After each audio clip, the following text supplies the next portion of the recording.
Hello everyone. कैसे हैं आप सब लोग। Welcome to our YouTube channel data Skylan. आज हमारा डे नंबर 1 होगा हमारे कोर्स जनरेटिव एआई मास्टर का। आपको याद होगा पिछली वाली वीडियो में मैंने आपको बताया था कि हम एक जनरेटिव एआई का अपना कोर्स स्टार्ट कर रहे हैं। उसका आज डे नंबर 1 है।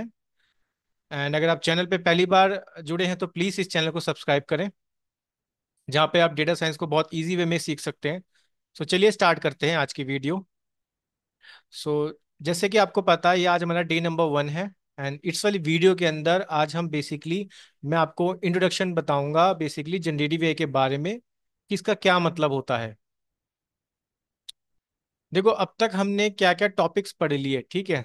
फर्स्ट ऑफ ऑल मैं आपको वो एक्सप्लेन कर देता हूँ। देन क्योंकि हमें डिफरेंस पता होना चाहिए, ठीक है, कि एमएल के जैसे हमने मशीन लर्निंग के बारे में पढ़ लिया, राइट, हमने डीप लर्निंग के बारे में पढ़ लिया और जनरेटिव एआई के बारे में आज हम पढ़ रहे हैं, ठीक है, और एआई के बारे में। तो हमें डिफरेंस पता होना चाहिए, like what is the difference between AI, machine learning, deep learning and generative AI. Correct. So first of all जैसे आप जानते हैं, जैसे आप देख सकते हो मेरी स्क्रीन में यहाँ पे मैंने लिखा है एआई, जो पूरा एक आप बोल सकते हैं यूनिवर्स हो गया, ठीक ठीक है। एआई का मतलब होता है स्मार्ट एप्लीकेशन, क्योंकि एट द एंड आप कुछ भी, आप चाहे डेटा साइंटिस्ट हो, ठीक है, आप चाहे एक मशीन लर्निंग इंजीनियर हो, आप एनएलपी इंजीनियर हो या आप जनरेटिव एआई इंजीनियर हो, ठीक है, क्योंकि मेन आपका काम क्या होता है, आपको एक एप्लीकेशन बनानी है, यानी कि आपको एक एआई एप्लीकेशन बनानी है। ए एप्लीकेशन क्या ऐसी होती है जो स्मार्ट एप्लीकेशन होती है, that can perform its own task without any human intervention. ठीक है, क्योंकि सबका गोल तो मेन यही है ना कि सबको एक एट द एंड एक एआई एप्लीकेशन बनानी है। तो ये मेरा मीनिंग हो गया एआई का, मतलब जो स्मार्ट एप्लीकेशन होती है, ठीक है। फिर इसके बाद जैसे आपको याद होगा मैंने बताया था आपको मशीन लर्निंग के बारे में, जहाँ पे बेसिकली हमने मॉडल ट्रेन किए थे। और मॉडल ट्रेन करते हुए आपको बताऊं तो जहाँ पे बेसिकली हमने प्रिडिक्टिव मॉडल्स बनाए थे, यानी कि मॉडल प्रिडिक्ट करता था या क्लासीफाई करता था बेसिकली, ठीक है, जहाँ पे हम जैसे लेट सपोज वहाँ पे हम प्रिडिक्ट कर रहे हैं कि ये वाली कौन सी क्लास हो सकती है, राइट। जैसे हमने अगर कोई हम रिग्रेशन प्रॉब्लम सोल्व कर रहे हैं, लेट से हाउस प्राइस प्रिडिक्शन का, तो हम वहाँ पे प्राइस को प्रिडिक्ट कर रहे हैं, ठीक है। आपको आइरिस में याद होगा हम फ्लावर को प्रिडिक्ट करते थे, सिटोसा वर्सी कलर, ठीक है, मतलब बेसिकली हम प्रिडिक्टिव मॉडल बनाते थे। या फिर मैं बताऊं तो स्टैटिस्टिक्स टूल हम कुछ यूज करते थे बेसिकली मशीन लर्निंग के अंदर। डीप लर्निंग में आपने सीखा जिसमें बेसिकली हमारे पास न्यूरल नेटवर्क होते थे, मल्टी लेयर न्यूरल नेटवर्क होते थे, राइट, जो बेसिकली क्या करता था, mimic the human brain, right. जैसे रिकमेंडेशन मैंने बताया आपको, फेस रिकॉग्नाइजेशन, ये सब क्या एग्जांपल है हमारे डीप लर्निंग के। अब जो हम पढ़ने वाले हैं वो है जनरेटिव एआई। ये डिफरेंट क्यों है इन सबसे, ठीक है।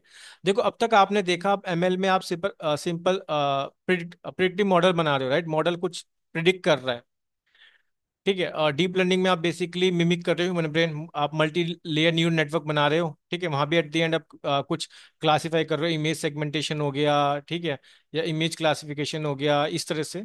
या फिर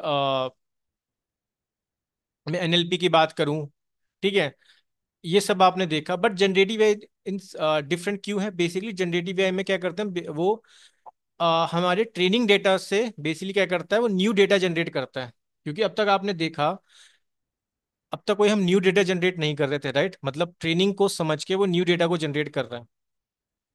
अगर मैं सिंपल सी आपको एक डेफिनेशन बताऊं ना जनरेटिव एआई की, तो हम जनरेटिव एआई को ये बोल सकते हैं कि बेसिकली जनरेटिव एआई क्या है, एक क्लास है हमारी आर्टिफिशियल इंटेलिजेंस की, मतलब एक सब क्लास होगी एक आर्टिफिशियल इंटेलिजेंस की, जहाँ पे बेसिकली वो क्या करते हैं, जनरेट करते हैं न्यू डेटा को। अब वो न्यू डेटा कुछ भी हो सकता है, ठीक है। यहाँ पे वो न्यू डेटा आपका टेक्स्ट भी हो सकता है, इमेज भी हो सकती है, वीडियोस भी हो सकती है, कोई डेटा भी हो सकता है, राइट, मतलब कोई कैसा भी डेटा हो सकता है। और वो जो डेटा ट्रेंड होता है ना, बेसिकली वो लार्ज डेटा सेट पर ट्रेंड होता है, मतलब जो ट्रेनिंग डेटा सेट होता है, और उसको समझ के, यानी कि उसके पैटर्न्स को समझ के बेसिकली एक नया डेटा जनरेट करती है।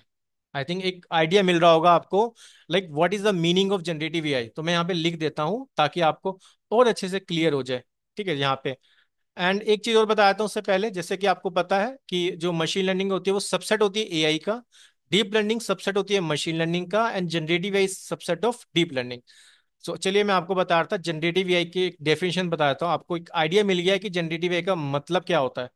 तो अगर मैं बताऊं, मैं यहाँ पे लिख देता हूँ ताकि आपको एक, मैं इसको लिख देता हूँ जेन एआई, ठीक है, इसको पूरा नाम होता है जनरेटिव एआई, मैं बोल रहा हूँ इसे gen AI. Generative AI refers to a subfield of artificial intelligence यानी कि एआई, ठीक है, that focus that focus on creating new data, new या फिर ओरिजिनल कंटेंट, इस तरह से बोल सकते हैं हम।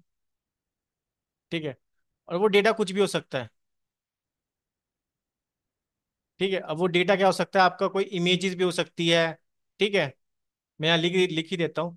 वो डेटा आपका इमेजेस भी हो सकती है, आपके पास वो कोई वीडियोस भी हो सकती है। ठीक है, कोई टेक्स्ट डेटा भी हो सकता है, जैसे टेक्स्ट टू टेक्स्ट होता है, राइट। म्यूजिक भी हो सकता है, मतलब कोई सा भी डेटा हो सकता है, आप ये समझ सकते हो।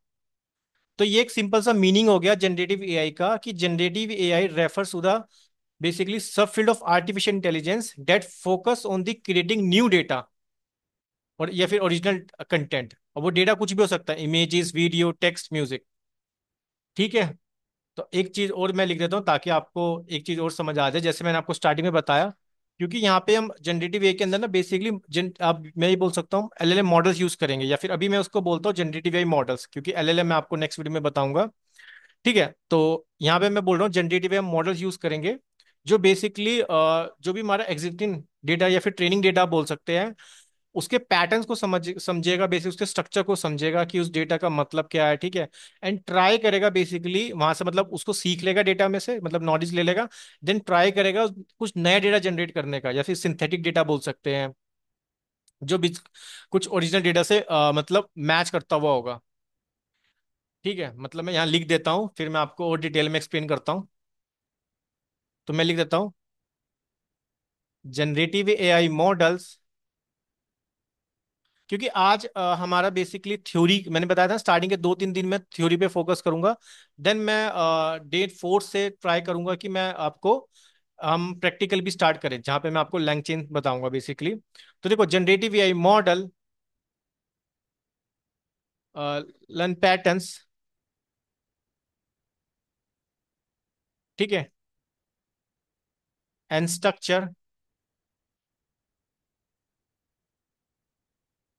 स्ट्रक्चर्स, इसकी स्पेलिंग सही कर देता हूँ। ठीक है, and structures from training data, या फिर ओके, फ्रॉम ट्रेनिंग, या फिर एग्जिस्टिंग डेटा बोल सकते हैं हम इसको। ठीक है, एंड यूज, और यहां से वो नॉलेज लेता है, एंड यूज दिस नॉलेज, ठीक है, टू जनरेट, सॉरी इसको मैं चेंज कर लेता हूं, टू जनरेट न्यू या फिर सिंथेटिक। ठीक है, synthetic data that resemble the original data. ठीक है, ये मैं पूरा लिख देता हूँ, चलो। दैट, सॉरी इसको सही कर लेते हैं। ठीक है, that resembles the original data.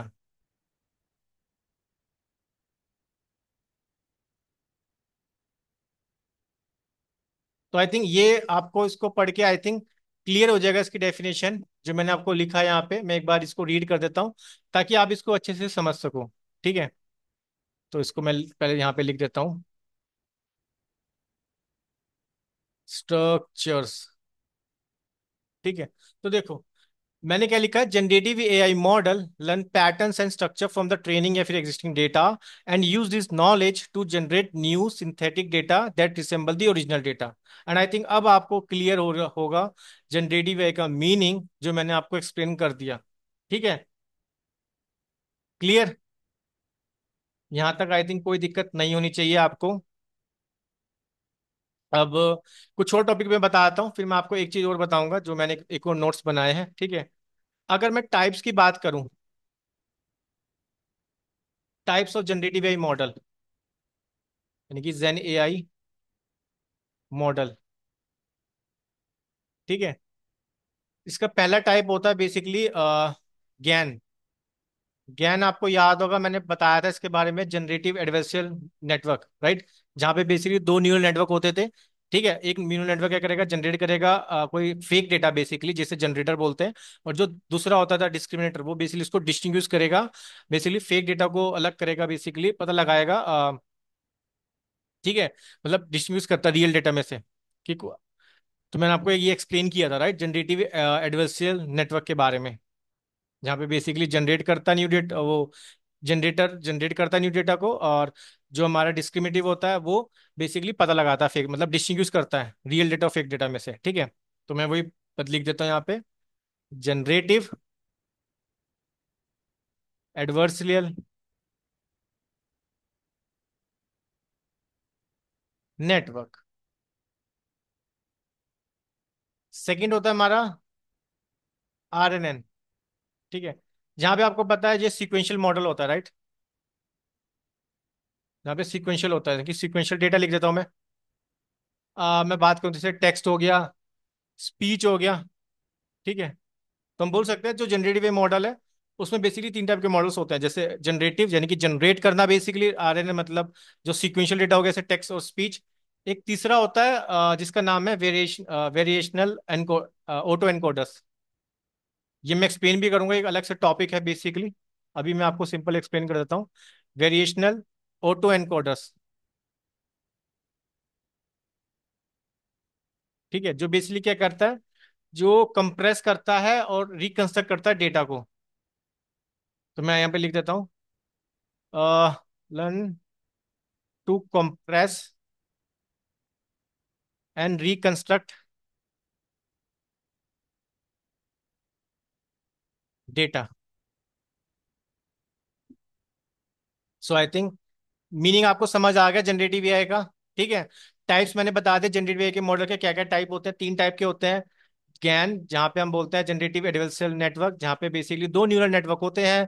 एक होता है आपका जनरेटर, एक होता है आपका डिस्क्रिमिनेटिव। तो इसको मैं सही कर देता हूँ, सॉरी।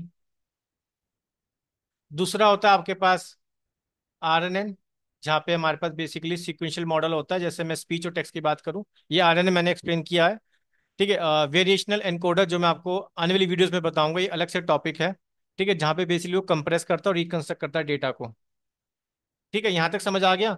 अब मैं आपको बता देता हूँ बेसिकली। तो चलिए मैं यहाँ पे लिख ही देता हूँ ताकि आपको वो एक बार समझ आ जाए। मैं यहाँ पे लिख ही देता हूँ ताकि हमारा टाइम भी सेव हो जाए, ठीक है। अब देखो, यहाँ पे मैं दो चीज आपको एक्सप्लेन करता हूँ, like application of generative AI, ठीक है। क्योंकि मीनिंग आपको समझ आ गया जनरेटिव एआई का क्या मीनिंग होता है, मेन मीनिंग था समझना, ठीक है, कि भाई उसका मतलब क्या है। अब देखो मैं आपको एप्लीकेशन बताऊं, ठीक है। जैसे पहली एप्लीकेशन हम इसको कहाँ पे यूज करते हैं, कंटेंट क्रिएशन में मैं बताता हूँ। जैसे आपने देखा होगा आपके पास जितने बहुत सारी जनरेटिव एप्लीकेशन है, राइट, जहाँ पे आप इमेजेस जनरेट कर सकते हो। जैसे आपने डाली का नाम सुना होगा बेसिकली, जनरेट ओपन एक मॉडल है डाली उनके, ठीक है, वो मॉडल है बेसिक डाली। और वो क्या करता है बेसिकली, वो इमेजेस जनरेट कर देता है, या स्टेबल डिफ्यूजन आपने सुना होगा इन सब के बारे में, ठीक है। वीडियोस क्रिएट करना, जैसे आपने देखा होगा बहुत सारी एक एआई एप्लीकेशंस होती है जो वीडियोस भी जनरेट कर देती है, राइट। पीपीटी जनरेट कर देती है, म्यूजिक जनरेट कर देती है, टेक्स्ट जनरेट कर देती है, जैसे हमारी चैट जीपीटी एप्लीकेशन होगी। क्लियर, ये हमारी होगी पहली एप्लीकेशन जनरेटिव के अंदर। सेकंड में बताऊं तो सेकंड होती है हमारे पास डेटा आर्ग्यूमेंटेशन, मतलब जहाँ पे बेसिकली एक नया ट्रेनिंग डेटा जनरेट कर रहा है ताकि वो मॉडल की परफॉर्मेंस को इंप्रूव कर सके, उसे बोलते हैं हम डेटा आर्ग्यूमेंटेशन, ठीक है। तीसरा होता है डेटा इम्प्यूटेशन। इम्प्यूटेशन से आपको याद आ रहा होगा, मैंने बताया था आपको फीचर इंजीनियरिंग में इम्प्यूटेशन टेक्निक, राइट, जहाँ पे आप मिसिंग वैल्यू को हैंडल करते थे। मीन इम्प्यूटेशन, मीडियन इम्प्यूटेशन आपको याद होगा, राइट। तो सिमिलरली यहाँ पे डेटा इम्प्यूटेशन होता है, fill missing value in data set, right. Anomaly detection, बहुत इजी वे में एनॉमली को डिटेक्ट कर लेता है, जो भी अनयूजुअल पैटर्न्स होते हैं डेटा में, ठीक है। तो वहां पे एनॉमली डिटेक्शन, तो ये इसकी बेसिकली एक एप्लीकेशंस होगी, कहाँ कहाँ पे यूज होता है, data accumulation, content creation, data imputation and anomaly detection. Clear. अगर मैं इसके बेनिफिट्स की बात करूँ, इसके बेनिफिट्स क्या क्या है? देखो ऑब्वियसली एक बेनिफिट्स का क्या है, ये एफिशिएंसी को काफी ज्यादा इंक्रीज करता है, इंक्रीज द एफिशिएंसी, राइट। क्योंकि ये क्या कर रहा है, उस चीज को ऑटोमेट कर रहा है, कंटेंट क्रिएशन को, डेटा प्रोसेसिंग, राइट, और ऑटोमेट कर देगा तो एफिशिएंसी क्या हो जाएगी, बहुत मतलब इंक्रीज हो जाएगी। एफिशिएंसी इंक्रीज होगी तो एक्यूरेसी ऑटोमेटिकली इंप्रूव हो जाएगी, राइट, मॉडल की परफॉर्मेंस इंप्रूव हो जाएगी। भाई मॉडल नया training data set, training data generate कर रहा है, तो इससे मॉडल की परफॉर्मेंस क्या हो रही है, इंप्रूव हो रही है। क्लियर। अच्छा, न्यू पॉसिबिलिटीज हो सकती है, क्योंकि वो नया, हम देख सकते हैं ना, बहुत सारी पॉसिबिलिटीज है इन आर्ट और म्यूजिक में, अगर मैंने बताया, ठीक, देख सकते हो। तो ये बेनिफिट्स है हमारे पास जनरेटिव एआई के। तो आई थिंक एक ओवरव्यू था जनरेटिव एआई का। ठीक है, तो ये आई थिंक आपको समझ आ गया होगा ना। चलिए मैं आप एक और थोड़े से मैंने नोट्स लिखे थे, मैं आपको वो बताता हूँ। यहाँ पे भी मैंने थोड़ा सा डिटेल एक्सप्लेनेशन बता रहा हूँ आपको, ठीक है। ये भी एक ओवरव्यू होगा, मतलब ये ओवरव्यू ही है यहाँ पे, बट मैंने उस जो मैंने आपको एक्सप्लेन किया ना जो नोट्स, यहाँ पे मैंने उसको और अच्छे वे में लिखा है ताकि आप इसको रीड करो ना। मतलब कहने का मतलब ये है कि इन शॉर्ट जब भी आप पढ़ रहे हो उसको, आपको रीड करते हुए लाइन बाय लाइन चीजें समझ आनी चाहिए, राइट। बिकॉज मैं वीडियो में एक्सप्लेन कर सकता हूँ, ठीक है, आप वीडियो देख सकते हैं, but at the end you need to do the practice, right. आप जितनी ज्यादा प्रैक्टिस और रिवीजन करोगे उतना आपको बेनिफिट मिलेगा। आप ये नहीं है सिंपल आप वीडियो देख के आपको सब कुछ समझ आ जाएगा, you need to do practice, right. Just hardly 15 minutes में आपका जो भी वीडियो देखते हो ना, आप उसको अगर आप 15 मिनट भी देखोगे ना, आप तो बहुत ईजी वे में समझ आ जाएगा। तो चलिए मैं आपको ये चीज़ बता रहा था। आ, तो इसके लिए सबसे पहले मैं एक पेन ले लेता हूँ। ठीक है, तो देखो यहाँ पे भी मैंने क्या लिखा है, सबसे पहले आपको एक्सप्लेन ही कर देता हूँ। जैसे मैंने जनरेटिव एआई के बारे में बता रहा था, जैसे मैंने आपको बताया कि जनरेटिव एआई का क्या मतलब है। Generative AI refer to the class of artificial intelligence model that can generate new content such as text, images, music based on the data they have trained on, right? तो generative AI का वही मतलब है, जैसे मैंने आपको बताया कि एक आर्टिफिशियल इंटेलिजेंस की एक सब फील्ड होती है जहाँ पे नया डाटा जनरेट करता है। वो डेटा कुछ भी हो सकता है, आपका टेक्स्ट हो सकता है, इमेजेस हो सकता है, वीडियोज हो सकती है। वो डिपेंड करता है डेटा यानी कि मॉडल, कि आपने किस अपने मॉडल को कैसे ट्रेन किया, किस डेटा पे ट्रेन किया है। अनलाइक ट्रेडिशनल एआई, अगर हम पहले जो ट्रेडिशनल एआई होती है बेसिकली, पहले की बात करें तो वो बेसिकली क्या करती थी, जैसे मैंने आपको मशीन लर्निंग एग्जांपल दिया, राइट, जहाँ पे प्रिडिक्टिव मॉडल बना रहे हैं, वो क्लासीफाई कर रही है, प्रिडिक्ट कर रही है, ठीक है भाई ये वाली क्लास ये हो सकती है या फिर ये हो सकता है। बट वो कुछ नया डेटा जनरेट नहीं करती थी या फिर कुछ नया नहीं जनरेट करती थी, डेटा पॉइंट्स। ठीक है, ये एक डिफरेंस होता है। Like what is the difference between generative AI and traditional AI, अगर आपसे कोई क्वेश्चन पूछता है तो आप उसको एक्सप्लेन कर सकते हो। एक की डिफरेंस मैंने बताया, जैसे देखो ट्रेडिशनल एआई में आपने देखा कि आप इमेज क्लासिफिकेशन करते थे, भाई ये इमेज, जैसे मैंने एक आपको कन्वोल्यूशन न्यूरल नेटवर्क में एक बताया था सीएनएन में, इमेज क्लासिफिकेशन, राइट, जहाँ पे हमने डॉग और कैट की इमेज को हमने क्लासिफाई किया था। बट हमने ये तो नहीं देखा था कि भाई उस वाले मॉडल से बेसिकली हम आप एक इमेज भी जनरेट कर रहे हो, आप इमेज जनरेट नहीं कर रहे थे, आप इमेज क्लासिफाई कर रहे थे। But when we want to generate the new images, ठीक है, ऑफ एनी लाइक वो, जैसे डॉग और कैट के लिए लेते हैं एग्जांपल, तो वहां पे हम यूज करेंगे जनरेटिव एआई। ठीक है। क्लियर।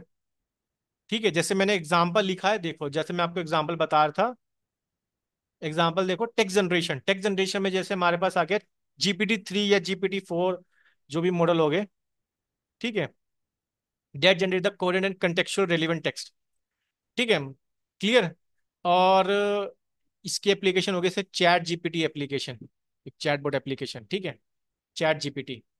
इमेज जनरेशन में, जैसे इमेज क्रिएशन, मैंने आपको एग्जांपल देता हूं, मॉडल डाली and stable diffusion can generate original images from the textual description. मतलब अगर आप कोई टेक्स्ट टू इमेज, मतलब अगर आप कोई प्रॉम्प्ट डालोगे वो आपको एक इमेज जनरेट करके दे देगा। ये भी सब हम चीजें देखेंगे प्रैक्टिकल में, बट ये तो सिर्फ एक इंट्रोडक्शन है, ठीक है, ताकि आपको अच्छे से समझ आ जाए टॉपिक्स। ठीक है, because the main thing is like what you are studying, first of all you need to understand the meaning of the that topic, right, कि हम पढ़ क्या रहे हैं भाई, इसमें हम इसका मतलब क्या होता है, हमें पहले मतलब पता होना चाहिए, तभी तो हम और चीजें सीख सकते हैं, राइट। मैं ये डायरेक्टली ये नहीं कि मैं आपको डायरेक्टली इंप्लीमेंटेशन बताऊं, मैं मॉडल यूज करके भाई ये मॉडल ऐसे यूज करते हैं इसको, लेकिन पहले हमें मीनिंग पता होना चाहिए। क्लियर। अब देखो मैंने एप्लीकेशन बताई थी, टेक्स्ट जनरेशन में यूज करते हैं, इमेज वीडियो जनरेशन में, म्यूजिक में, हेल्थ केयर में काफी ज्यादा यूज हो रहा है, फिनांस में काफी ज्यादा यूज हो रहा है, राइट। तो आप ये रीड कर सकते हो जहाँ पे मैंने बहुत इजी वे में लिखा है, जैसे टेक्स्ट जनरेशन में, कि ऑटोमेटेड कंटेंट जनरेशन, जैसे आप कोई ईमेल लिखवा सकते हो, जैसे जीपीटी से आपने लिखा होगा, चैट जीपीटी से, राइट, आप उसे कोई कोड करवा सकते हो। ठीक है। इवन जो चैटबॉट होते हैं बिल्कुल जैसे अब हमारी ह्यूमन लाइक कन्वर्सेशन होते हैं, कन्वर्सेशनल ए आई एप्लीकेशन सामने देखी होगी, जैसे चैट जीपीटी कन्वर्सेशन ए एप्लीकेशन है। ठीक है, आप देखा होगा जैसे इमेज एंड वीडियो जनरेट करा सकते हो, म्यूजिक मैंने बताया। हेल्थ केयर में काफी ज्यादा यूज हो रहा है, जहाँ पे हम सिंथेटिक मेडिकल इमेजेस जनरेट कर रहे हैं मॉडल को ट्रेन करते हुए। ठीक है, फाइनेंस में काफी ज्यादा यूज कर रहे हैं इसको, बेसिकली फाइनेंशियल डेटा क्रिएट कर रहे हैं। ठीक है, new data for testing algorithm and predictive market trends. Clear? चलिए आगे बढ़ते हैं। अब देखो, अब समझते हैं कि जनरेटिव एआई काम कैसे करती है। चलिए इसका मीनिंग समझते हैं। अब दो चीज तीन चीजें आपको समझनी होगी यहाँ पे। सबसे पहले neural network, and I think you guys neural network का मतलब जानते हैं। ठीक है, हमने डीप लर्निंग में बहुत अच्छे से पढ़ा था न्यूरल नेटवर्क का क्या मतलब होता है, कैसे मतलब इसको बोलते हैं हम, multi layer neural network that mimic the human brain, right. तो देखो यहाँ पे सबसे पहला पार्ट होता है न्यूरल नेटवर्क का। ठीक है, दूसरा पार्ट होता है ट्रेनिंग प्रोसेस, तीसरा होता है ट्रांसफॉर्मर। ट्रांसफॉर्मर भी आप जानते हैं, बट मैं एक्सप्लेन कर दूंगा आने वाली वीडियोस में भी, ताकि आपको कोई दिक्कत नहीं होनी चाहिए। अब देखो न्यूरल नेटवर्क की मैं बात कर रहा था, तो generative AI model are often based on neural network, neural network पे काम करते हैं, which are computational models inspired by human brain. ठीक है, जैसे एक ह्यूमन का ब्रेन काम करता है ना, वैसे ही वो भी, हम भी कोशिश करते हैं कि that can mimic the human brain. They consist of layer of interconnected nodes and that process the input data to generate an output. जहाँ पे आपको पता है बेसिकली हमारे पास न्यूरॉन्स होते हैं। पहली लेयर होती है हमारे पास इनपुट लेयर, जहाँ पे इनपुट लेयर से बेसिकली हमें हिडन लेयर में वेट्स और बायस, आपको याद होगा हम इनपुट सेंड करते थे थ्रू सम वेट्स, राइट, जहाँ पे हम उसका डॉट प्रोडक्ट करते थे और प्लस उसमें बायस ऐड करते थे। फिर उसकी आउटपुट के लिए बेसिकली जानने के लिए वहां पे हम एक एक्टिवेशन फंक्शन से मल्टीप्लाई करते थे, राइट। मेक श्योर कि आपने, मैंने आपको स्टार्टिंग में बोला था जब मैं आपको कोर्स का रोड मैप बता रहा था, basically you just know the basics of A I, sorry, deep learning machine learning, right. अगर आपको बेसिक्स ही पता है ना, तो आप बहुत इजी वे में जनरेटिव वे को सीख लोगे। ठीक है, तो तब तभी मैंने बोला था कि आप, अगर आप चैनल पे नए जुड़े ना, प्लीज आप वाली वीडियोस को देख लेना। ठीक है, तब आपको कोई दिक्कत नहीं होने की। बट अदरवाइज मैं भी कोशिश ये करूंगा कि मैं आपको टॉपिक्स कोई भी दिक्कत ना होने दूं, आपको टॉपिक्स को बहुत अच्छे से इजी वे में एक्सप्लेन करूं। क्लियर? सेकेंड प्रोसेस होता है हमारे पास ट्रेनिंग प्रोसेस, कि अब मॉडल को कैसे हम ट्रेन कर रहे हैं बेसिकली, क्योंकि देखो models are trained on large data set, क्योंकि आप कोई जनरेटिव एआई मॉडल बना रहे हो, राइट। अब ये देखो कि वो इमेज जनरेट कर रहा है, इट मींस हमें मॉडल को ट्रेन करना होगा लार्ज डेटा सेट पे, तभी तो वो मॉडल जनरेट कर सकता है न्यू डेटा, पहली बात। ठीक है, for instance in supervise learning a model learns to map input data to a desired output, right. आपको पता है सुपरवाइज में तो अब बेसिकली होता क्या है, जो भी लेवल डेटा सेट होता है आपके पास, आप उस पर मॉडल को ट्रेन करते हो बेसिकली। बट अनसुपरवाइज में क्या होता है, वो पैटर्न्स को समझता है, क्लस्टर्स बनाता है, ठीक है, स्ट्रक्चर्स को समझता है, क्योंकि उसको ये सच उसको सुपरवाइज में ये नहीं पता होता कि लाइक उसको क्या प्रेडिक्ट करना है, क्योंकि अनलेबल डेटा सेट होता है वहां पे। ट्रांसफॉर्मर आप सब जानते हैं, जो एक मॉडल आर्किटेक्चर होता है। ठीक है, मैंने बताया था आपको ट्रांसफॉर्मर के बारे में।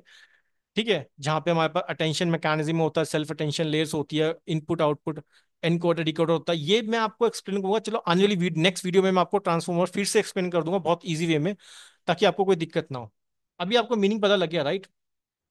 अब चलिए नेक्स्ट पार्ट देखते हैं, पॉपुलर जनरेटिव एआई मॉडल्स। अब दो टाइप के मैं मॉडल बताऊं जो कि काफी ज्यादा पॉपुलर है।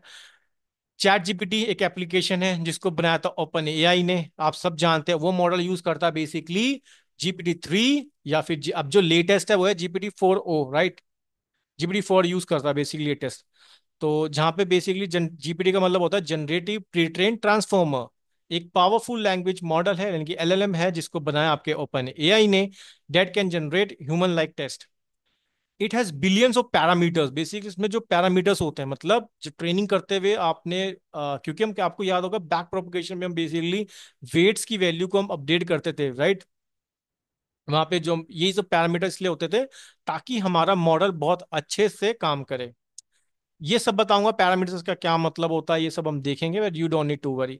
Making it capable of understanding and generating highly complex text. डाली बताया, जो बेसिकली कोई भी टेक्स्ट डाल के इमेज जनरेट कर देता है। स्टेबल डिफ्यूजन बताया, सेम उसी तरह काम करता है, but stable diffusion open source है, डाली एक पेड वन है। बट मेरा मेन यही फोकस होगा कि मैं आपको हर एक ये प्रैक्टिकल इंप्लीमेंटेशन देखे इस कोर्स में, हम ज्यादा हम ओपन सोर्स को ही यूज कर रहे हैं rather than paid one, right. क्योंकि ऑब्वियसली आप सब जानते हैं, आपको आपको कोई भी ओपन एआई का मॉडल यूज करना है, आपको पे करना पड़ेगा कुछ अमाउंट। बट ठीक है, मैं नहीं चाहता कि आप कुछ भी अमाउंट पे करें। तो चलिए हम देखते हैं आगे। अब देखो एक चीज, ये भी काफी ज्यादा पॉपुलर हो रही है, ethical consideration.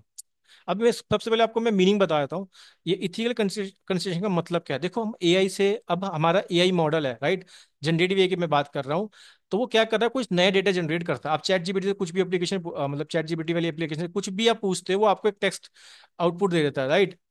But how can we ensure that वो मॉडल ने जो जनरेट किया है नया मतलब डेटा, बेसिकली वो सही बता रहा है या गलत बता रहा है, मतलब वो कोई बायस तो नहीं बता रहा है, मतलब फेयर रिजल्ट बता रहा है ना, मतलब फेयर आंसर दे रहा है नहीं दे रहा है। क्योंकि और हमें ये सब कुछ चेक करना होता है भाई। ठीक है, वहां पे कोई ह्यूमन डेटा जनरेट नहीं कर रहा है, एक मॉडल जनरेट कर रहा है एआई मॉडल।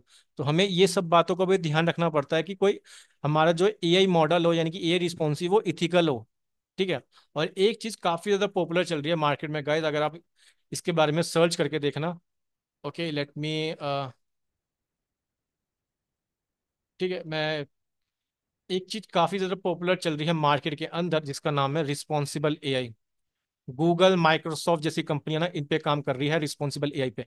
क्योंकि है, चीजें क्या है, आपने ए एप्लीकेशन बना दी है right, but how user can be ensure कि भाई एआई के जो रिस्पॉन्सेज हैं वो बायस नहीं है, फेयर है, ठीक है, सिक्योर है, सेफ्टी है, मतलब ये सब। क्योंकि रिस्पॉन्सिबल ए का क्या मतलब होता है, मैं आपको एक्सप्लेन करता हूँ कि रिस्पॉन्सिबल ए का मतलब होता है कि ये भी एक फील्ड होती है एआई का, एआई की बेसिकली, जहाँ पे एआई की जो रिस्पॉन्स रिस्पॉन्स होते हैं उसको हम क्या, वो कैसे होने चाहिए, इथिकली रिस्पॉन्सिबल होने चाहिए, इथिकली मैनर में। ठीक है, और इसकी 5 प्रिंसिपल होते हैं, जैसे प्राइवेसी, सिक्योरिटी, एक्सप्लेनेबिलिटी।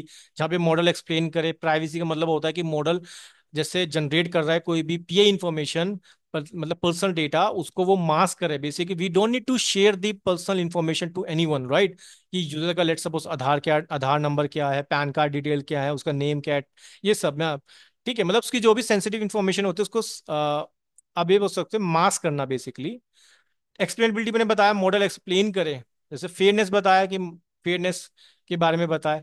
ठीक है, बायस को चेक करे कि भाई नहीं, ये तो नहीं है, जैसे आप कोई मॉडल बना रहे हो लोन एप्लीकेशन का, मतलब वहां पे वो बायस रिजल्ट दे रहा है, वो सिर्फ बेसिकली मेंस को ही बता रहा है, मतलब मैन वुमेन को कंसिडर ही नहीं कर रहा है। ठीक है, ये सब हमें ध्यान रखना होता है। जैसे मैंने लिखा भी है, data privacy, since the model are trained on large data set including potential sensitive information, ensure data privacy is crucial right. So we need to ensure that data privacy के बारे में भी हमें देखना पड़ता है। ठीक है, पोटेंशियल ऑफ मिस यूज, को इसको मिस यूज ना करे डीप फेक जनरेट कर सके राइट। क्लियर। इसलिए मैंने बोला था ना, रिस्पॉन्सिबल एआई काफी ज्यादा, मतलब इसमें यूज केसेस आते हैं बेसिकली, और ये काफी ज्यादा पॉपुलर हो रहा है। ठीक है, आप इसके बारे में थोड़ा सा देखना, मैं भी एक्सप्लेन करूंगा इसको जब हम देखेंगे। तो देखो, generative AI can be use to create deep fakes. अब ऑब्वियसली आप ज्ञान का यूज करके कोई डीप फेक जनरेट कर सकते हो, that generate misleading content, raising concern about means information और डिजिटल सिक्योरिटी राइट। तो ये सब आपके में पता ही है आपको, डीप फेक के बाद, डीप फेक के बारे में। रिस्पॉन्सिबल एआई यूज, हमेशा मैंने आपको बताया, जब भी हम जो एआई के रिस्पॉन्स रिस्पॉन्स होते हैं, ठीक है, वो कैसे होने चाहिए, इथिकली मैनर में होने चाहिए राइट। मतलब कुछ ना कुछ सेफ गार्ड, मतलब कुछ गार्ड्रेल्स होने चाहिए, मतलब जो भी रिस्पॉन्स हो वो एक गार्ड्रेल से पास हो। ठीक है, मॉडल ये ना हो कोई भाई हार्मफुल वर्ड जनरेट करे या फिर टॉक्सिस वर्ड्स को जनरेट करे, ये सब हमें ध्यान रखना होता है। ठीक है, तो ये मतलब ये क्या कर रहे हैं रिस्पॉन्सिबल एआई के अंदर, बेसिकली वो जो भी एआई मॉडल है ना उसमें कुछ गार्ड्रेल सेट कर देते हैं। अब जो भी रिस्पॉन्सेज होंगे वो गार्ड्रेल से पास होंगे। ठीक है, क्लियर। अब देखो, future of generative AI, advancement in model, ठीक है, आपको पता ही है, काफी ज्यादा इसका फ्यूचर तो है ही। ठीक है, और इंटीग्रेशन इंडस्ट्री, मतलब इंडस्ट्री में इसको काफी ज्यादा इंटीग्रेट करा जा रहा है नई नई चीजों के साथ, ताकि हम चीजों को और ऑटोमेट कर सकें। लास्ट मैंने आपको बताया एथिकल एआई डेवलपमेंट। ठीक है, अब जहाँ पे बेसिकली हमें एआई के रिस्पॉन्सिव को, एआई के जो रिस्पॉन्सेज होते हैं उसको इथिकली मैनर में होने चाहिए वो बेसिकली। ठीक है, तो ये आपने देख लिया, ये एक बेसिक सा इंट्रोडक्शन था to generative AI, and I think आप लोगों को अब कोई दिक्कत नहीं होनी चाहिए जनरेटिव एआई के बारे में। एंड मैं आपको एक चीज़ और बता देता हूँ, चलिए मैं आपको यहाँ पे दिखाई देता हूँ। आपको डे वाइज नोट, जैसे मैंने बोला था, ये तुम्हारी वाली होगी रेपो। मैं जाता हूँ अपनी रेपो के अंदर, और मेक श्योर आप गिटहब पे फॉलो कर लेना। ठीक है, ये वाली है हमारी जनरेटिव एआई की। और देख सकते हो मैंने यहाँ पे आप जनरेटिव एआई फाउंडेशन नाम से एक फोल्डर बना दिया, एंड इस फोल्डर के अंदर आप देख सकते हो डे वन वाइज नोट्स मिल जाएंगे, जो मैंने आपको अभी बताया ना, मैं ये भी ऐड कर दिया है, और मैं ये वाला भी नोट्स भी ऐड कर दूंगा ताकि आप इसको इजी वे में रीड कर सको। ठीक है। सो आई थिंक आज के लिए इतना काफ़ी है। ठीक है। एंड मैं कल ट्राई करूंगा, मैं आपको एलएलएम के बारे में बताऊं, प्रॉम्प्ट इंजीनियरिंग के बारे में बताऊं। ठीक है, कुछ बेसिक बेसिक टर्म्स देख लेते हैं जनरेटिव एआई को प्रैक्टिकल इम्प्लीमेंटेशन कर पहले। फिर एक लैंगचेन के बारे में बताऊंगा, क्योंकि पूरा जो हमारा कोर्स होगा वो लैंगचेन पे ही होगा, जनरेटिव एआई एप्लीकेशन जब हम बनाएंगे एलएलएम एप्लीकेशन। ठीक है। सो मेक श्योर कि आप चैनल सब्सक्राइब कर लेना, एंड इसी तरह बने रहिए मेरे साथ डेटा साइंस की जर्नी में। तो see you all in my next video. Thank